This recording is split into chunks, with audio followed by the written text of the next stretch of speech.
അപ്പോൾ നമ്മൾ കഴിഞ്ഞ ക്ലാസ്സുകളിൽ കണ്ടത് കുർബാനയുടെ വിവിധ ഘടകങ്ങളെക്കുറിച്ചാണ്. ആമുഖ ശുശ്രൂഷ, വചന ശുശ്രൂഷ, ഒരുക്ക ശുശ്രൂഷ, ഇത്രയും കാര്യങ്ങളാണ് നമ്മൾ ചർച്ച ചെയ്തതും മനസ്സിലാക്കിയതുമെല്ലാം. ഇനി അടുത്തത് കുർബാനയുടെ ഏറ്റവും പ്രധാനപ്പെട്ട ഭാഗത്തേക്ക് നമ്മൾ പ്രവേശിക്കുകയാണ്. അതാണ് അനാഫറ എന്ന് പറയുന്നതാണ്. അതാണ് കുർബാനയുടെ കാതലായ ഭാഗമെന്ന് പറയുന്നത്. അനാഫറ എന്നാണ് ഉള്ള ഭാഗമാണ്. അനാഫറ എന്ന വാക്കിൻ്റെ അർത്ഥം ഉയർത്തുക, ടു ലിഫ്റ്റ് അപ്പ്. നമ്മുടെ പ്രാർത്ഥന, നമ്മുടെ ബലി ദൈവസന്നിധിയിലേക്ക് ഉയർത്തുക എന്നുള്ളതാണ് അനാഫറ എന്ന വാക്കുകൊണ്ട് സൂചിപ്പിക്കുക. അതായത് അനാഫറ എന്നാൽ ഈശോ ദൈവപിതാവിന് അർപ്പിക്കുന്ന പരമമായ ബലിയുടെ അനുസ്മരണമാണ് അനാഫറ എന്നുള്ളത്. അതുകൊണ്ടാണ് അനാഫറ ഭാഗത്ത് മിശിഹായുടെ പ്രതിപുരുഷനായ പുരോഹിതൻ ദൈവത്തിലേക്ക് തിരിഞ്ഞു നിൽക്കണമെന്ന് പറയുന്നത്, അഥവാ കിഴക്കോട്ട് തിരിഞ്ഞു നിൽക്കണമെന്ന് പറയുന്നത്. കിഴക്ക് ഇപ്പോൾ ഏത് സഭകളിലും ഏത് നോക്കിയാലും നമുക്കറിയാം, ലത്തീൻ സഭയിൽ ജനാഭിമുഖമായിട്ടാണ് കുർബാനയെങ്കിലും ബാക്കി സഭകളിലെല്ലാം തന്നെ, പൗരസ്ത്യ സഭകളിലെല്ലാം തന്നെ കുർബാന കിഴക്കിന് അഭിമുഖമായിട്ടാണ്, ദൈവത്തിങ്കിലേക്ക് തിരിഞ്ഞുകൊണ്ടാണ്. അതുകൊണ്ടാണ് ഈ പ്രകാരം കിഴക്കോട്ട് തിരിയുന്നതിനെക്കുറിച്ച് നമ്മൾ സഭ പഠിപ്പിക്കുന്നത്. അതായത് മുസ്ലിംസ് ആണെങ്കിൽ എങ്ങോട്ട് നോക്കിയാണ് പ്രാർത്ഥിക്കുന്നത്? അവരുടെ മെക്ക ഇരിക്കുന്ന സ്ഥലമായ പടിഞ്ഞാട്ട് നോക്കുക. ജെറുസലേമിനെ നോക്കിയാണ് യഹൂദർ പ്രാർത്ഥിക്കുന്നത്. അതേസമയം മറ്റ് മതസ്ഥർ ഹിന്ദുക്കളൊക്കെ ആണെങ്കിലും കിഴക്കോട്ട് നോക്കിയെന്നാണ് പ്രധാനം. അവർക്കൊരു കിഴക്ക് ഇല്ലേ, അവർ സൂര്യനെ നോക്കി എന്നുള്ള, നമ്മളിപ്പോൾ അങ്ങനെ സൂര്യാരാധന എന്നുള്ള അർത്ഥത്തിലല്ല. മിശിഹായുടെ രണ്ടാമത്തെ ആഗമനം കിഴക്ക് നിന്നായിരിക്കും. മിശിഹായാണ് ഉദയ സൂര്യൻ എന്നുള്ള രീതിയിലെല്ലാമാണ് കിഴക്കോട്ട് തിരിഞ്ഞ് പ്രാർത്ഥിക്കാൻ. അവൻ്റെ ആഗമനം മിന്നൽ പിണർ പോലെ ആയിരിക്കും, കിഴക്ക് നിന്നും വരുന്നു എന്നുള്ളതാണ് അതിൻ്റെ സൂചന. അതുകൊണ്ടാണ് കിഴക്കോട്ട് തിരിഞ്ഞെന്ന് പ്രാർത്ഥിക്കാനായിട്ട് സഭ പഠിപ്പിക്കുന്നത്, അല്ലാതെ മറ്റ് കാര്യങ്ങൾ കൊണ്ടൊന്നുമല്ല. അനാഫറ ഭാഗം നമുക്ക് ആദ്യമേ സൂചിപ്പിച്ചതുപോലെ ഏറ്റവും പ്രാചീനമായ അനാഫറ എന്ന് പറയുന്നത് അദ്ദായി മാറിയ അനാഫറയാണ്. പൗരസ്ത്യ രത്നം എന്നാണ് ഈ അദ്ദായി മാറി അനാഫറ അറിയപ്പെടുന്നത്. കാരണം അതിൻ്റെ പ്രാചീനതയും ദൈവശാസ്ത്രവും എല്ലാം കണക്കിലെടുക്കുമ്പോൾ ഏറ്റവും വലിയ ഒരു നിധിയാണ്, പൗരസ്ത്യ സഭയുടെ നിധിയാണ് മാർ മാറിയുടെ കൂദാശക്രമം അഥവാ അനാഫറ എന്നുള്ളത്. പിൽക്കാലത്ത് 4ും 5 നൂറ്റാണ്ടായപ്പോഴേക്കും രൂപപ്പെട്ടതാണ് തേദോറിൻ്റെയും നെസ്തോറീസിൻ്റെയും കൂദാശക്രമങ്ങൾ. തേദോറിൻ്റെയും നെസ്തോറീസിൻ്റെയും കൂദാശക്രമങ്ങൾ അത് നിശ്ചിത ദിവസങ്ങളിൽ, സഭ നൽകിയിരിക്കുന്ന ദിവസങ്ങളിൽ ഉപയോഗിച്ച് ബലിയർപ്പിക്കുന്നത് കൂടുതൽ നമുക്ക് ഒരാത്മീയ വളർച്ചയ്ക്കുമെല്ലാം സഹായകരമായിട്ടുള്ള കാര്യമാണ്. അല്പം ദൈർഘ്യം കൂടുതലുണ്ട്. അദ്ദായി മാറിയ അനാഫറയെ ആയിട്ട് താരതമ്യം ചെയ്യുമ്പോൾ അല്പം ദൈർഘ്യവും ഏറിയതാണ്. തേദോർ അല്പം കൂടെ വലുതാണ്. നെസ്തോറീസിൻ്റെ കൂദാശക്രമം അതിലും വലുതാണ്. ഇപ്പം നെസ്തോറീസിൻ്റെ തേദോറിൻ്റെയും അദ്ദായി മാറിയുടെയും കൂദാശക്രമത്തിൽ 4 പ്രണാമജപങ്ങളാണുള്ളത്. 4 പ്രണാമജപങ്ങൾ അഥവാ 4 ഗേഹന്തകളാണുള്ളത്, പ്രാർത്ഥനാ വലയങ്ങളാണുള്ളത്. അതേസമയം നെസ്തോറീസിലാകട്ടെ 5 എണ്ണം ഉണ്ട്, ഓരോരുടെയും കൂടുതലുണ്ട്. അപ്പോൾ അങ്ങനെ വരുമ്പോൾ നെസ്തോറീസിൻ്റെ കുർബാന ഉപയോഗിച്ച്, ഈ കൂദാശക്രമം ഉപയോഗിച്ച് കുർബാന ചെയ്തിട്ടുണ്ടെങ്കിൽ കുറേ കൂടെ സമയമെടുക്കും.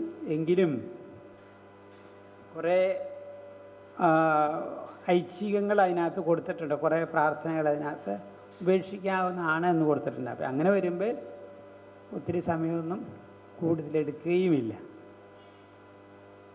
അപ്പോൾ നമ്മൾ ഈ ഒരു കാലത്ത് 16-ാം നൂറ്റാണ്ട് വരെ നമ്മുടെ സഭയിൽ 3 അനാഫറകളും നിർബാധം ഉപയോഗിച്ചിരുന്നു. എന്നാൽ 16-ാം നൂറ്റാണ്ടിൽ ഉദയംപേരൂർ സുനദോസിൻ്റെ കാലമായപ്പോൾ ഉദയംപേരൂർ സുനദോസിൻ്റെ കാനോനുകളിൽ കാണുന്ന മറ്റ് 2 അനാഫറകൾ ഉപയോഗിക്കാൻ പാടില്ല എന്നാണ്. തേദോറും നെസ്തോറീസും. അങ്ങനെ ഉദയംപേരൂർ സുനദോസിൻ്റെ കാലഘട്ടത്തിൽ മറ്റ് 2 അനാഫറകൾ നിരോധിച്ചു. അതിന് ദൈവശാസ്ത്രപരമായ തെറ്റുകളുണ്ട് എന്നൊക്കെ പറഞ്ഞു. എന്നാൽ 1934 ഈ സഭയുടെ ആരാധനക്രമ നവീകരണങ്ങൾ ആരംഭിക്കുകയുണ്ടായി 11-ാം പീസ് പാപ്പയുടെ കാലത്ത്. അങ്ങനെ 1957 പറയുകയാണ്, 12-ാം പീസ് മാർപ്പാപ്പ പറഞ്ഞു, നമ്മുടെ സഭയിലുണ്ടായിരുന്ന പൗരസ്ത്യ ആരാധനക്രമ രീതികളെല്ലാം പുനരുദ്ധരിക്കണം. ഉദയംപേരൂർ സുനദോസ് നടപ്പിലാക്കിയ ഘടകങ്ങളും നല്ലതായിട്ടുള്ളതും പാരമ്പര്യത്തോട് വിശ്വസ്ത പുലർത്തുമായ കാര്യങ്ങളെല്ലാം പുനരുദ്ധരിക്കണമെന്ന് പറയുകയുണ്ടായി. അങ്ങനെയാണ് 1957 ഇപ്രകാരം സഭയുടെ ആരാധനക്രമ നവീകരണങ്ങൾക്ക് ആക്കം കൂട്ടിയത്.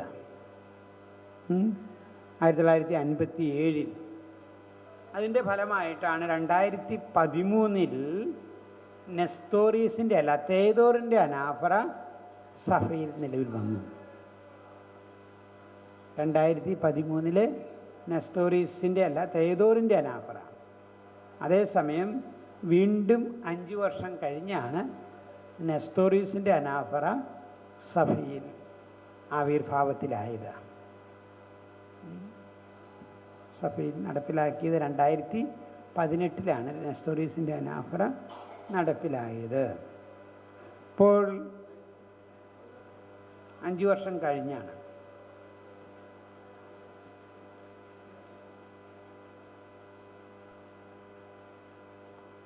പക്ഷേ ഈ അദ്ദായിമാറിയാണ് ഏറ്റവും പ്രാചീനമായിട്ടുള്ളതും ഏറ്റവും അതിൻ്റെ പ്രാക് രൂപത്തിലുള്ളതും അതിൻ്റെ ഒറിജിനൽ കുറേ കൂടെ സെമിറ്റിക് ശൈലികളുമെല്ലാം ഉള്ളത് അദ്ദായിമാറി അനാഫറയിലാണ്. അതേസമയം മറ്റ് 2 അനാഫറ എന്ന് പറയുന്നത് അദ്ദായിമാറി അനാഫറയുടെ ഒരു വികസിത രൂപം എന്നുള്ള രീതിയിൽ മനസ്സിലാക്കാനായിട്ട് സാധിക്കും. അതിൻ്റെ ദൈവശാസ്ത്രവും അതിൻ്റെ സഭാവിജ്ഞാനീയവും എല്ലാം കുറേ കൂടെ വളർന്ന് വന്ന ഒന്നായിട്ടാണ് മറ്റ് 2 അനാഫറകളെ നമുക്ക് കാണാനായിട്ട് കഴിയുന്നത്. ഓക്കെ, അതാണ് ഈ 2 അനാഫറകളെക്കുറിച്ച് മറ്റ് 2 അനാഫറയെക്കുറിച്ച് പറയാനുള്ളത്.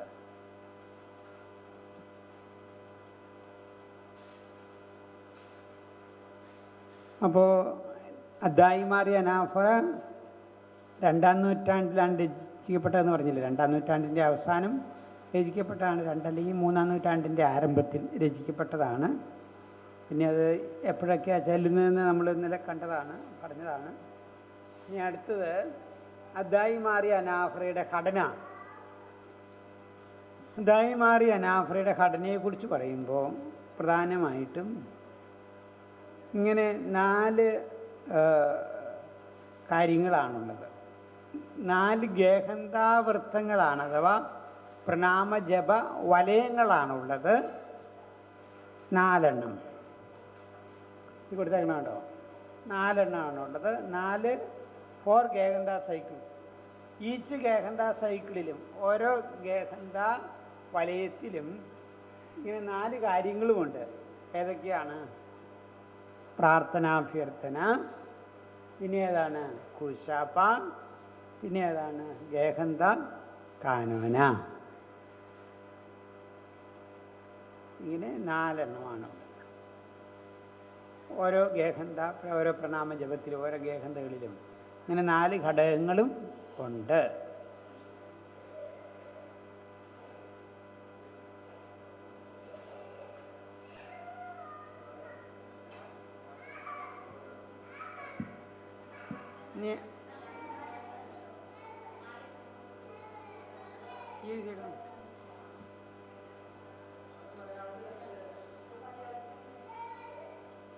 അതായത് ഒന്ന് പ്രാർത്ഥനാഭ്യർത്ഥന.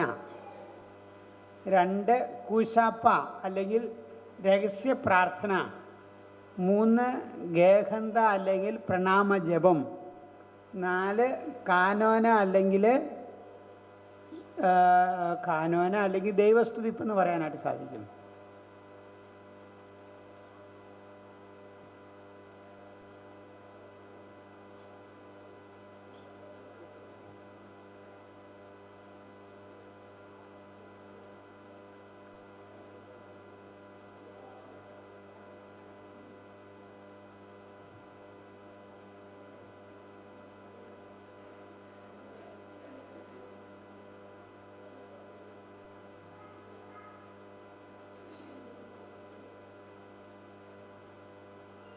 കിട്ടിയോ? ഇങ്ങനെ 4 ഘടകങ്ങളാണ്. ഓരോ കുർബാനയുടെ പുസ്തകം എടുത്ത് നോക്കിയാൽ നിങ്ങൾക്ക് അറിയാനായിട്ട് സാധിക്കും. ഓരോ ഗേഹന്ത വലയത്തിലും ഉള്ളത്.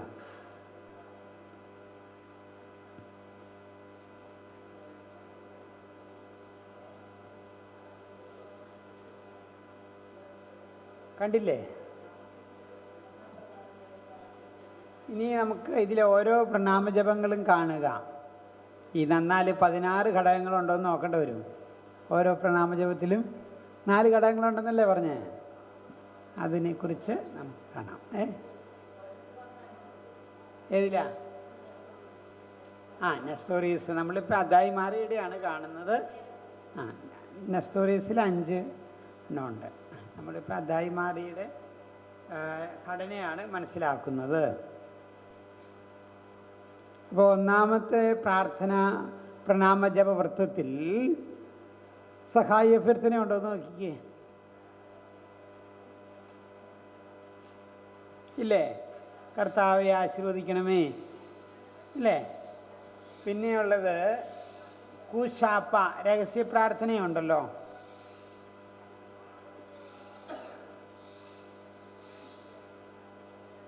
ഇല്ലേ? അത് പ്രണാമജപം.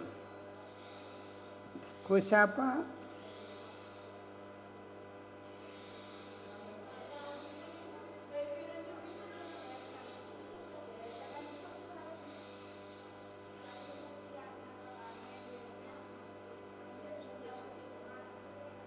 അത് തന്നെ.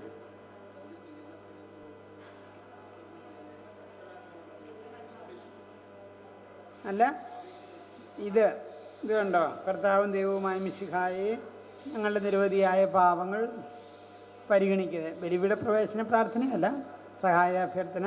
അതിന് ശേഷം കിടക്കണ കണ്ടില്ലേ? അതാണ് കൂശാപ്പ എന്ന് പറയുന്നത്. ഇതൊന്ന് വായിക്കാവോ? ബ്രാക്കറ്റിൽ കൊടുത്തേക്കണത്.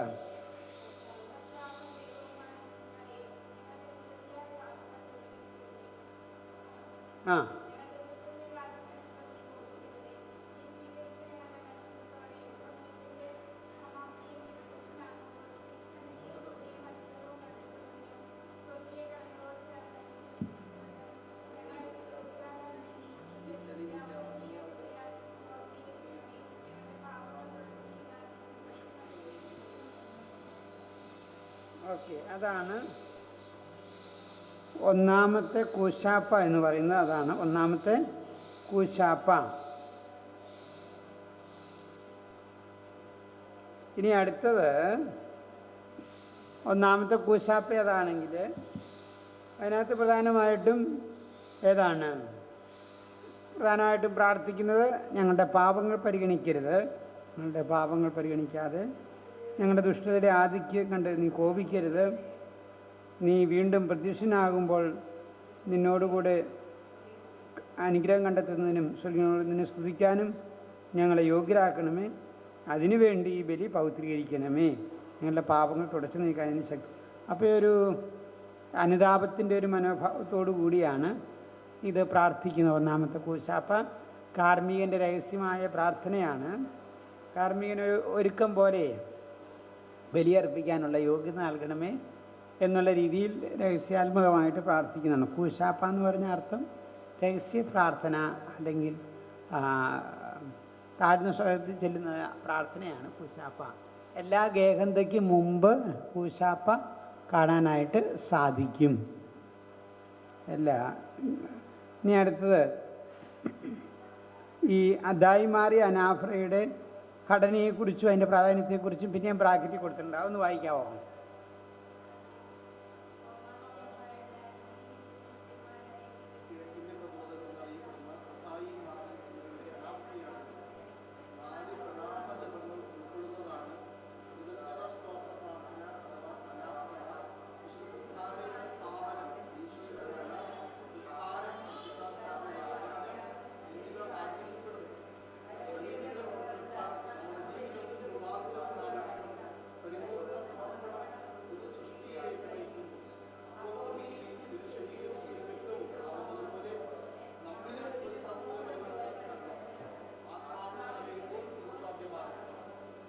ഓക്കെ, അതാണ് ഇതിനകത്ത് പ്രധാനമായിട്ടും ഒരു ആമുഖം പോലെ പറഞ്ഞിരിക്കുന്നത്.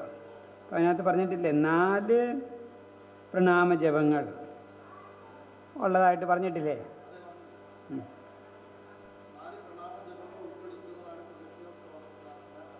അനാഫ്ര എന്ന് പറയുന്നത് ഈ പ്രത്യേകിച്ച് അദായി മാറിയത്. അപ്പോൾ ഒന്നാമത്തെ പ്രണാമജപത്തെക്കുറിച്ചാണ് കാണുന്നത്. ഒന്നാമത്തെ പ്രണാമജപത്തിൽ ഈ 4 ഘടകങ്ങളാണുള്ളത്. അതിൽ ഒന്നാമത്തേതാണ് കൂശാപ്പ, പിന്നെ സഹായ, 2 കണ്ടു കഴിഞ്ഞു.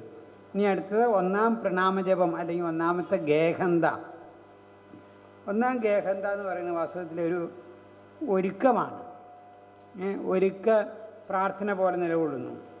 വേണ്ട, ഒന്നാം പ്രണാമജപ പ്രാർത്ഥനയിൽ ദൈവം മനുഷ്യവംശത്തിനായിട്ടുള്ള നന്മകൾക്ക് നന്ദി പ്രകാശിപ്പിക്കുകയാണ്.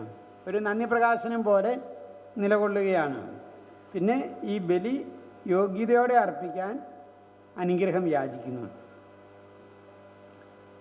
അപ്പോൾ ഒന്നാമതായിട്ട് സ്തുതിപ്പ്, രണ്ടാമതായിട്ട് നമ്മുടെ അയോഗ്യതകൾ ഏറ്റുപറയുന്നു, പിന്നെ ഇത് ഒരു അപേക്ഷ. ഇങ്ങനെ 3 കാര്യങ്ങളാണ് ഇതിനകത്തുള്ളത്.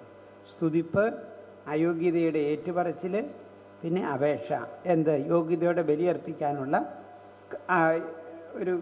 അതിനുള്ള ശക്തി ലഭിക്കാനുള്ള അപേക്ഷ. ഇങ്ങനെ 3 കാര്യങ്ങളാണ് ഉള്ളത് ഒന്നാം പ്രണാമജപത്തിൽ. പിന്നെയുള്ളതാണ് കാനോന, ഞങ്ങൾ അങ്ങേക്ക് സ്തുതിയും ബഹുമാനവും. അതൊരു ദൈവസ്തുതിപ്പാണ്. ആ സമയത്ത് ബലിപീഠം ചുംബിക്കുന്നു. ഇങ്ങനെ 4 കാര്യങ്ങളാണ് അതിനകത്ത് ഉള്ളത്. കാനോന.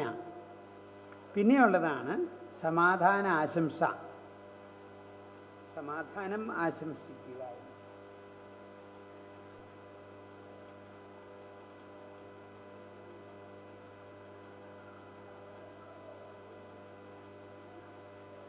എഫേസ്യൻസ് 2:14 ഈശോയാകുന്നു നമ്മുടെ സമാധാനം. പിന്നെ ലൂക്ക 24:36 ഈശോ ഉദ്ധിതനായ മിശിഹ സമാധാനം നൽകുന്നു. അതുകൊണ്ട് കാർമ്മികൻ ജനങ്ങൾക്ക് നേരെ തിരിഞ്ഞ് സമാധാനം നിങ്ങളോടുകൂടെ എന്ന് ആശംസിക്കുന്നു. അതിൻ്റെ മറുപടിയായിട്ട് അങ്ങയോടും അങ്ങയുടെ ആത്മാവോടും കൂടെ. അപ്പോൾ ഇതിനകത്ത് കൂടുതലായിട്ട് കാണുന്നത് സമാധാനത്തിൻ്റെ പ്രാധാന്യമാണ് കാണുന്നത്. ഈശോയാകുന്ന യഥാർത്ഥ സമാധാനം എന്നുള്ളതൊക്കെയാണ് അതിനകത്ത് സൂചിപ്പിക്കുക. പിന്നെ സമാധാനം കൊടുക്കുന്ന രീതിയും എല്ലാം വ്യത്യാസമുണ്ട് ഇപ്പം, അല്ലേ? അതായത് പണ്ട് ഈ കാർമ്മികൻ സമാധാനം കൊടുക്കുന്നത് സമാധാനം നിങ്ങളോടുകൂടെ, അല്ലേ? അപ്പോൾ അതായത് അൾത്താരയിൽ നിന്നും മിശിഹായുടെ സിംഹാസനമായ ഖബറിടമായ അൾത്താരയിൽ നിന്ന് ലഭിക്കുന്ന സമാധാനമാണ് കാർമ്മികൻ കൈമാറുന്നത്, നൽകുന്നത്.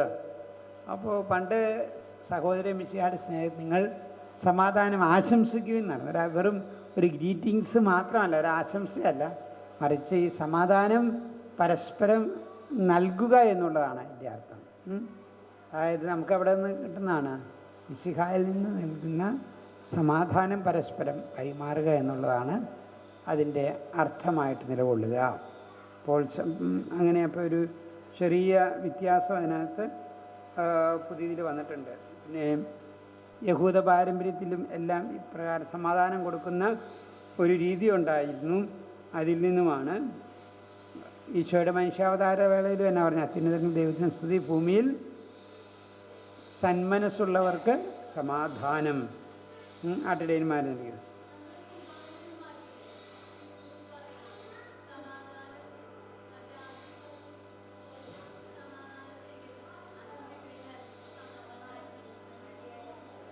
അതിപ്പോൾ പറഞ്ഞല്ലോ. പിന്നെ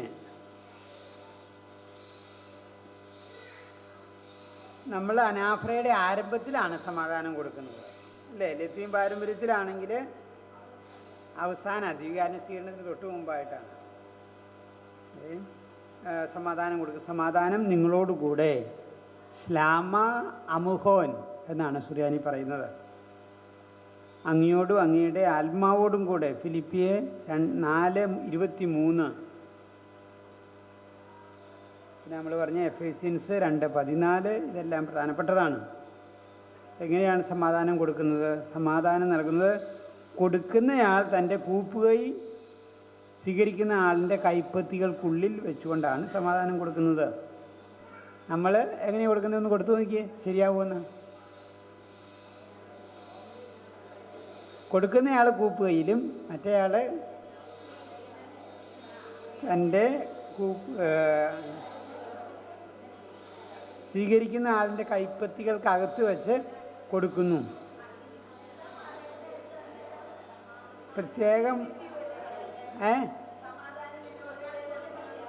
പ്രത്യേകമൊന്നും അതിനകത്ത് നിഷ്കർഷിച്ചിട്ടില്ല. നമ്മുടെ പുസ്തകത്തിലേ ഒന്നും പ്രത്യേകം ഒരു ഗ്രീറ്റിങ്സ് പോലെ പറഞ്ഞിട്ടില്ല. പിന്നെ സമാധാനം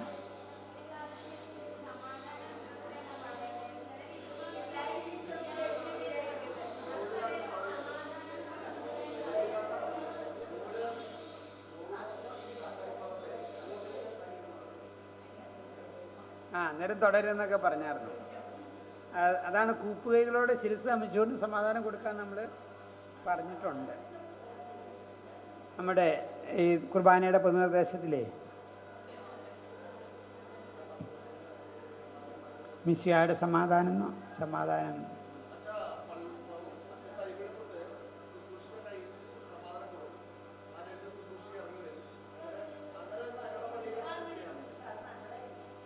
പല പള്ളികളിൽ ചെയ്യുന്നുണ്ട്. കുറേ കൂടി അർത്ഥപൂർണ്ണമാണത്. അതാ കറക്റ്റ്. അതായത് മിശിഹായുടെ സമാധാനം കൈമാറുക എന്നുള്ളതാണ്. പരസ്പരം കൈമാറുക എന്നുള്ളത് നമ്മുടെ ഇതിൽ ഒരു കാലത്ത് നിന്നുപോയി. ആദ്യമൊക്കെ അങ്ങനെയായിരുന്നില്ല. ചിലയിടത്തൊക്കെ അത് അങ്ങനെ ചെയ്യുന്നുണ്ട്, ചില സ്ഥലങ്ങളിൽ. അത് നല്ല കാര്യമാണ്. ഇപ്പോൾ ഈ യാമപ്രാർത്ഥനയിലൊക്കെയാണെങ്കിൽ സമാധാനം, റംശ സായാഹ്ന പ്രാർത്ഥനയിലൊക്കെ സമാധാനം കൊടുത്തുകൊണ്ടാണ് ഇത് ആരംഭിക്കുന്നത്. ആരംഭത്തിലും അവസാനത്തിലും സമാധാനം കൊടുക്കണം എന്നാണ്. റംശയുടെ സമയത്തെ കൈക്കസ്തൂരി എന്ന് പറയുക, അല്ലെങ്കിൽ ശ്ലാമ എന്നുള്ള അർത്ഥത്തിലാണ് സമാധാനാശംസ. അപ്പോൾ മിശിഹായുടെ സമാധാനം നമ്മൾ പരസ്പരം കൈമാറുന്നു എന്നുള്ളതാണ്.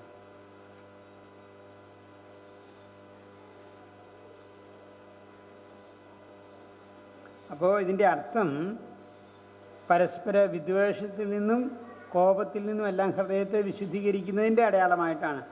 സഹോദരങ്ങളുമായി സമാധാനത്തിലായതിനു ശേഷം ബലിയർപ്പിക്കാനല്ലേ പറഞ്ഞേക്കണേ, മത്തായി 5:23.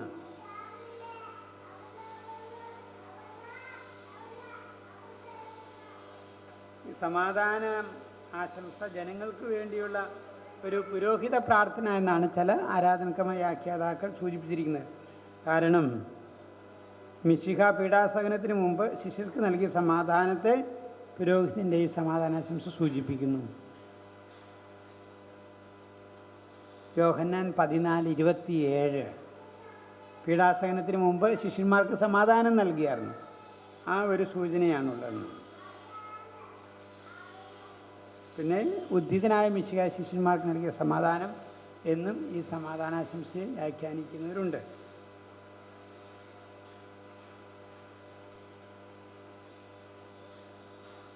പിന്നെ ഇവിടെ കാർമ്മികന് വേണ്ടി സഭ മുഴുവനും പ്രാർത്ഥിക്കുന്നു. മാർ നർസായിയുടെ അഭിപ്രായമനുസരിച്ച് അങ്ങയുടെ ആത്മാവ് എന്നത് അർത്ഥമാക്കുന്നത് പുരോഹിതനിലുള്ള ആത്മാവിനെയല്ല, മറിച്ച് പട്ടസ്വീകരണം വഴി കൈവപ്പ് വഴി പുരോഹിതൻ സ്വീകരിച്ച ആത്മാവിനെയാണ്. അങ്ങയോടും അങ്ങയുടെ ആത്മാവോടും കൂടെ എന്ന് പറയുമ്പോഴേ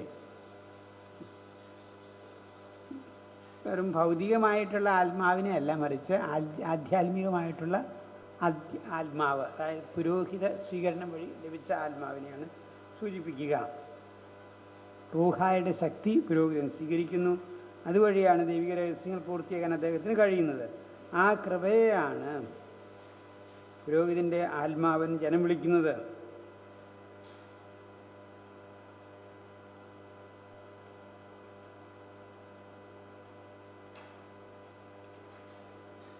വിശ്വാസികൾ തമ്മിൽ സമാധാനം നൽകുന്നതിനെപ്പറ്റി മറ്റൊരു വ്യാഖ്യാതാവ് പറയുന്നതാണ്: നിങ്ങളുടെ ഇടയിലുള്ള സംശയവും വെറുപ്പും നീക്കിക്കളഞ്ഞ് പരസ്പരം വിശ്വസ്തത പുലർത്തുവിൻ, സ്നേഹത്തിൻ്റെ ഐക്യം പ്രകടിപ്പിക്കുവിൻ എന്നുള്ളതാണ്. പരസ്പരം ക്ഷമിക്കുവിൻ. വിശുദ്ധ കുർബാന എന്നത് സമാധാനത്തിൻ്റെ കൂദാശയാണ് എന്നുള്ളതും പ്രധാനപ്പെട്ടതാണ് എന്നാണ് ബെനഡിക്റ്റ് മാർപ്പാപ്പ പറയുന്നത്. വിശുദ്ധ കുർബാന സമാധാനത്തിൻ്റെ കൂദാശയാണ്.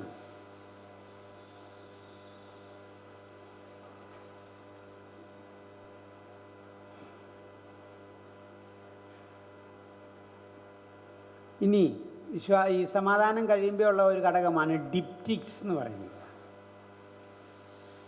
ഡിപ്റ്റിക്സും പിന്നെ ഒരു കാറസൂസയും ഉണ്ട്. ഡിപ്റ്റിക്സ് എന്നാണെന്നറിയാവോ? നമ്മളെപ്പോഴാണ് ചെല്ലുന്നത്? ഡിപ്റ്റിക്സ് എന്നും പറഞ്ഞ പേജ് അനുസ്മരണ പ്രാർത്ഥന എന്ന് കൊടുത്തേക്കണുണ്ടോ? പേജ് 40. അതാണ് ഡിപ്റ്റിക്സ് എന്ന് പറയുന്നത്. അതൊന്ന് വായിക്കാവോ?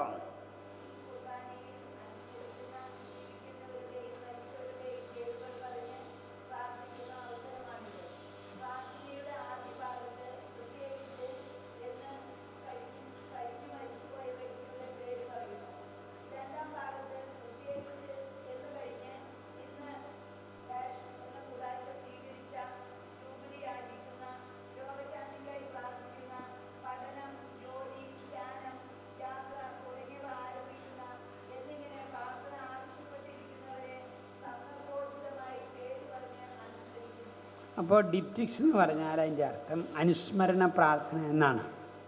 ഡിപ്റ്റിക്സിലെ 2 കാര്യങ്ങളാണ്. 2 പേർക്ക്, 2 ഗണം ആളുകൾക്ക് വേണ്ടിയാണ് പ്രാർത്ഥിക്കുന്നത് പ്രധാനമായിട്ടും.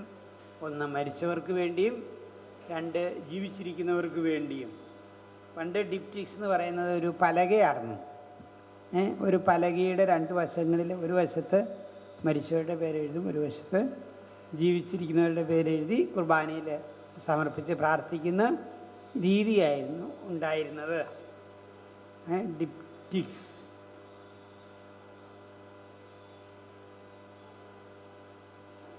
ഡിപ്റ്റിക്സ് ജീവൻ്റെ പുസ്തകം അഥവാ ജീവനുള്ളവരുടെയും മരിച്ചവരുടെയും പുസ്തകം എന്നും ഡിപ്റ്റിക്സ് അറിയപ്പെടുന്നു. ജീവൻ്റെ പുസ്തകം എന്നും ഇതറിയപ്പെടുന്നു.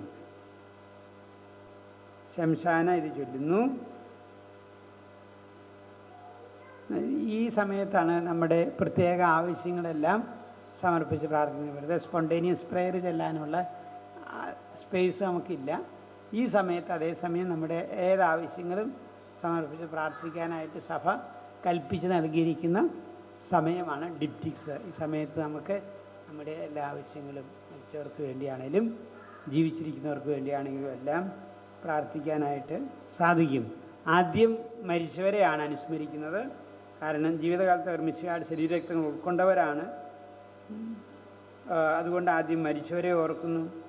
പിന്നെ രക്ഷയുടെ രഹസ്യം ജീവിച്ചിരിക്കുന്നവർക്ക് മരിച്ചവർക്കും വേണ്ടിയാണ് അർപ്പിക്കപ്പെടുന്നത്. ജീവിച്ചിരിക്കുന്നവരുടെയും മരിച്ചവരുടെയും പുസ്തകത്തിൽ നിന്നുള്ള വായന ഇത് അനുസ്മരിക്കുന്നു. അപ്പോൾ പിന്നീട് മരിച്ചവരെ ഓർക്കുന്നതിന് ശേഷമാണ് ജീവിച്ചിരിക്കുന്നവരെ, ഇപ്പോൾ ജൂബിലി, വിവാഹവാർഷികം അങ്ങനെയൊക്കെയുള്ളത് വരുമ്പോൾ അവരെയും നമ്മൾ ഓർക്കുന്നു. ഡിപ്റ്റിക്സ് എന്നുള്ളത്. ഡിപ്റ്റിക്സ് വായിക്കുന്നത് എങ്ങനെയാണെന്നും ഒക്കെ പറഞ്ഞിട്ടുണ്ട്.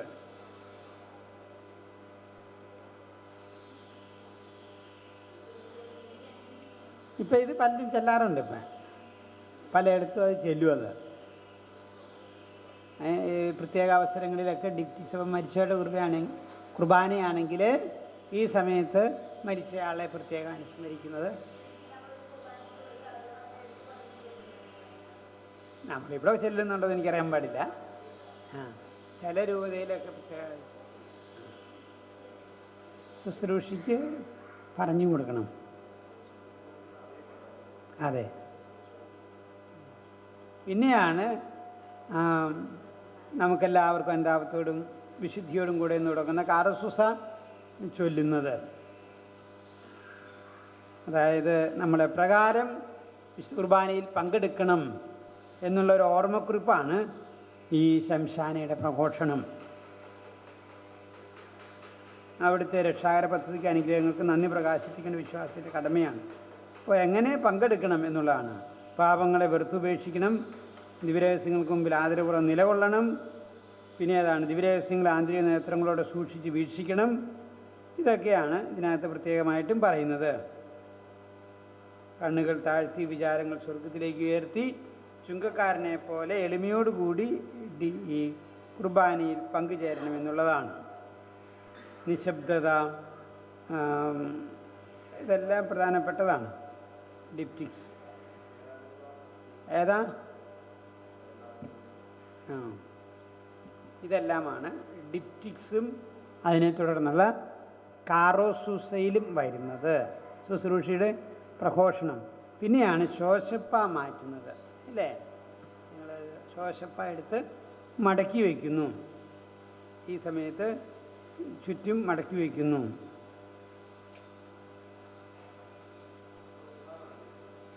അതെ, അത് ഉത്ഥാനത്തിലേക്കാണ് പിന്നെ നീങ്ങുന്നത്. കർത്താവിൻ്റെ ശരീരത്തിന് എന്ന് തുടങ്ങുന്ന പ്രാർത്ഥന യുഗാന്ത്യോന്മുഖമാണ്. മിശിഹായുടെ ദിവ്യരഹസ്യങ്ങൾ സ്വീകരിക്കാൻ യോഗ്യനാക്കിയതുപോലെ അന്ത്യവിധി നാളിൽ ദൈവസംപ്രീതിക്ക് യോഗ്യനാക്കണമെന്ന് കാരണങ്ങൾ പ്രാർത്ഥിക്കുന്നു.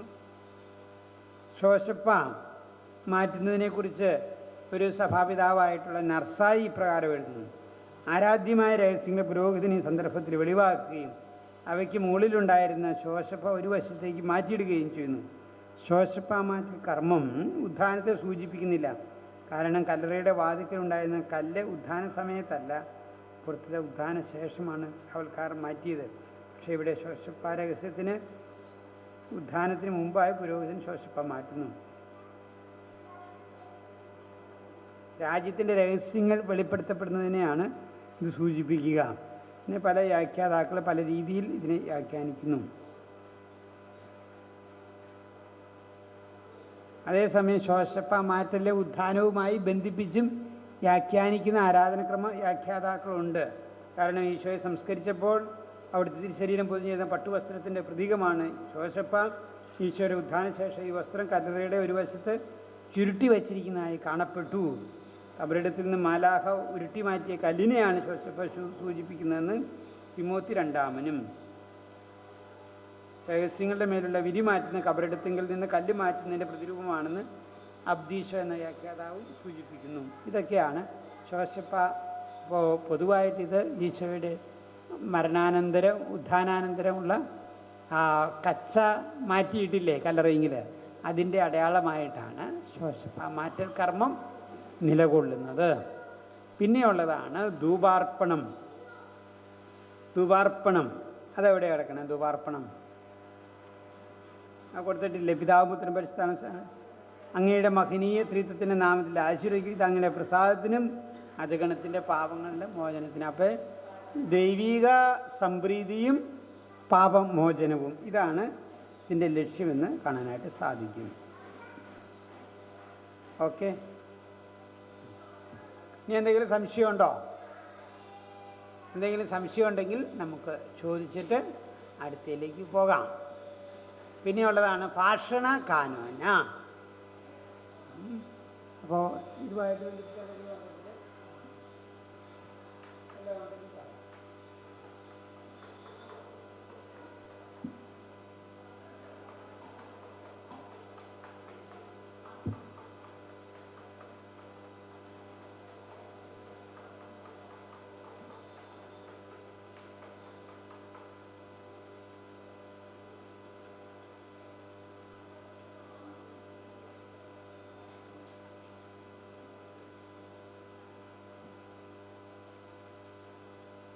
ഉച്ച കഴിഞ്ഞാണ്ട് പാട്ടൊക്കെ പഠിച്ചിട്ട് വരാൻ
അത് പാടിയാൽ മതി, അത് പാടിയാൽ മതി. ആ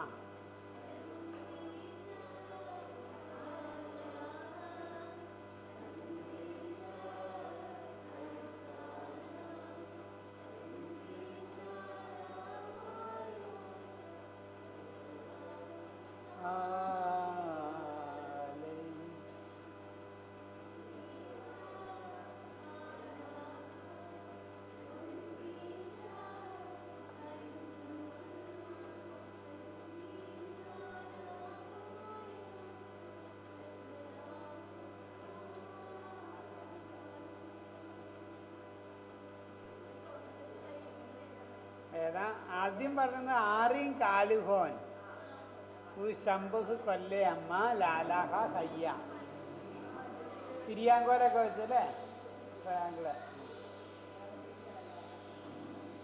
കന്ദീശ ആലാഹ കന്ദീശ ഖൈസാന കന്ദീശ ലാമയോസ എസ്രാഹം അലൈ.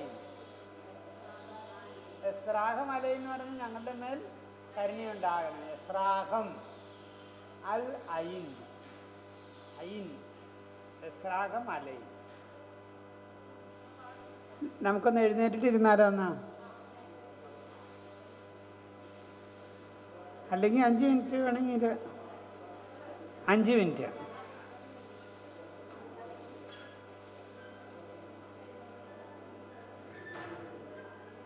ഇപ്പം 3/4 മണിക്കൂറായില്ലേ?